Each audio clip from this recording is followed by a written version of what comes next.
Hi everybody, Jonah here with Range Road. I've got the EcoPro300 with me today, and I thought we'd just go over a couple of basic maintenance and simple adjustments on the machine. So first thing, we're going to take a look at our filter here. And this is our cover for the filter right here, so we'll just go ahead and remove it by undoing these two clips on the side. The cover just lifts up and removes. And you can see the filter's right there. It just pops off as well. Now, a good way to check if your filter is still good is to just grab a light or use sunlight and see if you can see through the filter. This one is obviously still clean. I can go ahead and just reinstall this one and check out the next oil change. So you just place that back on, and then when you're putting your black cover back on, it has a sun and a snowflake on it. And what you do is you orientate this with the arrow on here depending on the climate outside. So it's winter time right now, so we're going to go ahead, put this cover on, and make sure that the snowflake lines up with the arrow. And then we'll go ahead and just do our clips up.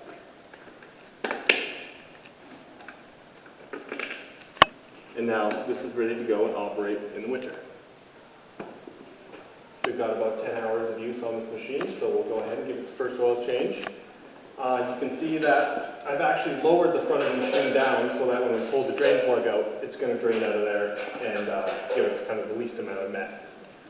So the drain plug, it's just right here at the bottom of the engine. There's actually one on either side, but this one is much easier for us to get at. So we'll go ahead and grab our 13mm wrench and just undo that. Get that out of the way and just let it drain until it's just a drip drain, and then we can go ahead and put the plug back in and refill the engine with engine oil. It's just dripping now, so it's pretty much all drained out of there. So we can go ahead and put our drain plug back in. Now, one thing to make sure is that you retrieve the washer that's on the bolt when you remove it. This is your crush washer, and what actually creates your seal when you tighten this bolt down. So go ahead and put that washer back on. Just thread that back into place. Just grab our wrench. We'll just snug that down, and then just give it a little bit of crush on that washer, just so you know it's going to seal. And then we can clean away some of this excess oil here. A little bit of brake clean in a rag works great. If you don't have brake clean, a rag will do the job just fine as well.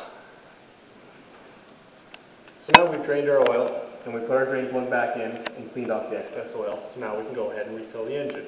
So the way to do that is, the fill plug is actually right here, and there's one on the other side of the engine in the same position, but this one's going to be much easier for us to get at, so go ahead and pull that plug out. Now these engines, they take 1.1 liters of 10W30 oil. I've already got that measured out in my jug here, so I'll just go ahead and place the funnel in there and fill it up. And grab our dipstick, we'll clean it off. Put it in the hole, make sure you thread it in all the way, and then we'll unthread it and check the level. Now it should be at least halfway up the crosshatch to all the way up the crosshatch. And when you're checking the oil level, you've got to make sure that the machine's level. Alright, we've confirmed the oil level is good on this machine now. So the oil change is complete. The only thing left to do is just run it and verify the oil level once again after running it.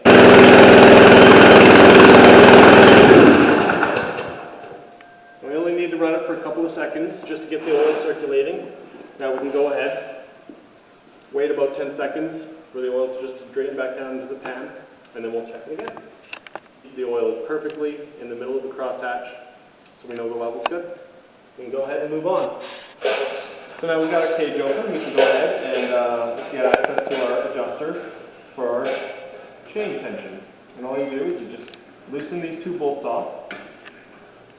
And once those two bolts are loose, there's an Allen head bolt at the very top right here. And adjusting that is what actually gauges your tension on your chain.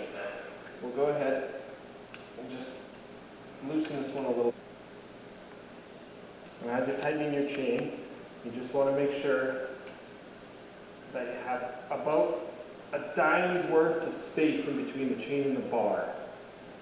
A dime or a nickel. And that's all that should be able to fit in there. So I'm just going to tighten it up just a little bit more. I think that's good. So now we can go ahead, tighten up these bolts to lock it in place.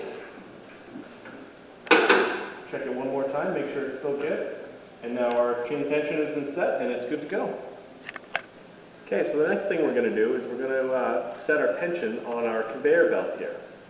And basically what you want to do is you want to put a little more tension on your belt than this. You know, start up your engine, have your machine running, and you want to make sure that the belt does in fact turn with the wheel, with no load on it, no wood on it. And then as you start cutting wood and wood starts to come up the conveyor, if it slips at all, that'll be the time when you add a bit more tension to the belt, but you want to start loose and slowly gain tension so that you don't over tighten the belt, because that's going to cause problems for you down the road. And the way to tighten your belt is you've got a T-handle here and you've got one on the other side here. And as you adjust these, it pushes this wheel up here either in or out, thus increasing or decreasing the tension on the belt. And what you can also do is if you find your belt is not tracking very straight, it's kind of walking to one side, you can adjust one of these and that'll give you an angle on your roller so that'll counteract that walking and straighten the belt out so it'll run true on both rollers.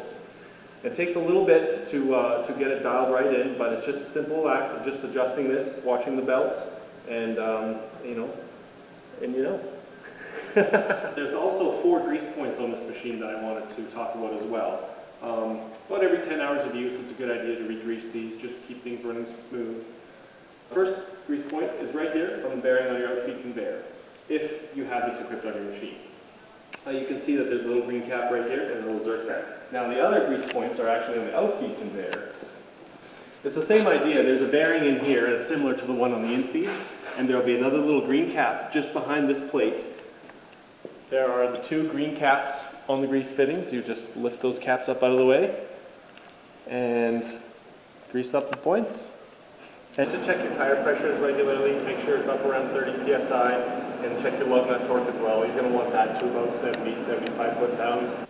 And while you're doing your regular maintenance, it's never a bad idea just to kind of go through the machine and check all your hose fittings and make sure they're tight. Another thing you're going to want to keep an eye on these is the ram adjustment lever right here. And actually what this does is it triggers the ram to come back. So if this actually comes out of adjustment, you might find that your ram is running a little funny. It might go out too far and try to stall the engine. It might not be coming out far enough. So what this does is actually adjust that for you. And if you find that the machine's running fine and you don't want to change anything, then it's just a good idea just to check the tension on these bolts, make sure they're tight so nothing comes out of adjustment. So another thing I wanted to mention is this cable right here that's attached to your saw plate. So as your saw comes down, you can see it pulls on the cable. And it actually pulls on this lever attached to this valve right here. So as you go to the bottom of your stroke, it pulls on that lever and actually engages the ram. So as you're lifting your saw, the ram is automatically coming out and splitting your wood. Now if you find that you're putting your saw all the way down and it's not engaging your ram, you may have an adjustment issue in here at the end of your cable, which can easily be adjusted with a couple of 10mm bolts. You can increase it or decrease it, and you can actually change where your saw engages your ram. And if you're finding that your ram is not engaging automatically at all, it's a good idea to check if your cable is still in one piece or not. If you'd like to know more about our products or would like to find the dealer nearest you, you can reach us on the web at range-road.ca and on Facebook and Instagram.